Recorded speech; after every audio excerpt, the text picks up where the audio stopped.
병원에서도 이렇게 공업용 실리콘, 파라핀 이렇게 맞고 오시는 분들은 또 어렵고 또 어렵고 정말 의사로서도 고민인 그런 불법 주사가 되겠습니다.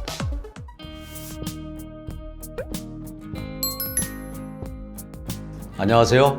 예스성형외과 최정근 원장입니다. 과거에 동네 아줌마 손에 이끌려서 이게 뭔지도 모르고 주사니까 간단히 맞으면 예뻐진다는 말에 현혹돼서 아무 의미 없이 맞았던 것이 지금은 상당히 고통스럽고 얼굴이 엉망이 된 분들이 참 많으시죠? 오늘은 여러분들과 야매 주사가 어떤 문제가 있고 또 어떻게 해결해야 하고 불법 주사인 야매 주사에 대해서 얘기해 보도록 하겠습니다. 야매 주사란 한마디로 의료용으로 쓸 수가 없는 공업용을 몸에다가 주사하는 겁니다.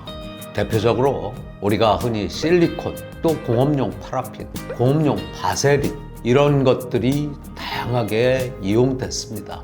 그 중에서도 가장 대표적인 건 실리콘 주사입니다.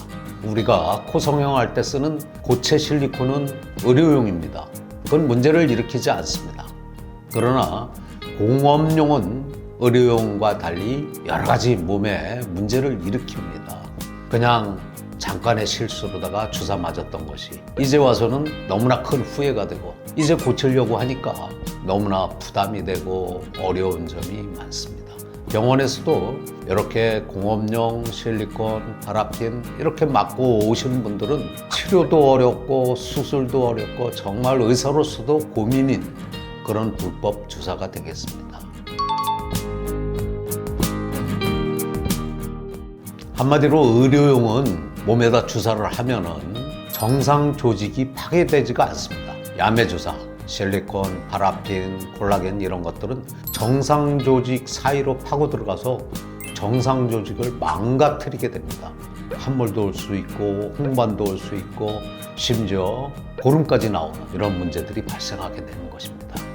이분 사진으로 설명드려보면 20년 전에 실리콘 주사를 맞은 분입니다. 이미 이쪽에 볼록하게 튀어나와 있죠.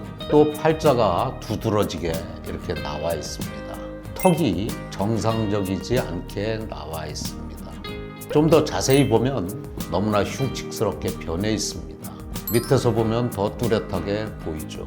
이렇게 야매 주사를 맞으면 일단 피부가 붉게 변하는 게 특징입니다.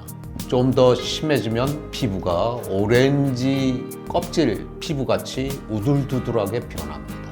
더 심해지면은 여기서 고름이 나오고 괴사가 일어나면서 얼굴이 너무 흉측하게 변하게 됩니다. 이분은 30년 전에 무슨 주사인지도 모르고 맞은 겁니다.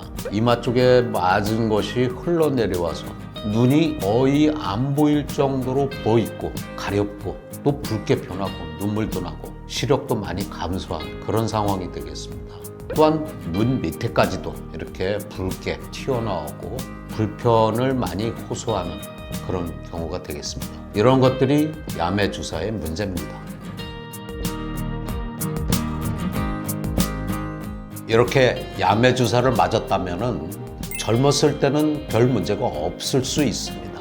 그렇지만 나이가 들면서부터는 여러 가지 문제가 발생하기 때문에 이미 피부가 붉게 됐거나 아니면 부어오르거나 아니면 염증 증상이 있다고 하면은 치료를 적극적으로 시작해야 할 그런 시점입니다. 이 시점을 놓친다고 하면은 피부가 괴사가 오거나 함몰이 오거나 아니면 영구적으로 피부 변화가 오는 너무나 큰 손해가 올 수 있기 때문에 적극적으로 병원에 가셔서 제거하는 방법을 찾아보셔야 합니다. 오늘은 야매 주사, 이 불법 주사를 맞으신 분들의 어떤 문제가 발생하는지 또 어떻게 해야 하는지 이거에 대해서 말씀드렸고 다음 편에는 이걸 제거하는 방법에 대해서 좀 더 자세히 여러분들과 이야기해 보도록 하겠습니다. 이상 예스성형외과 최정근 원장이었습니다.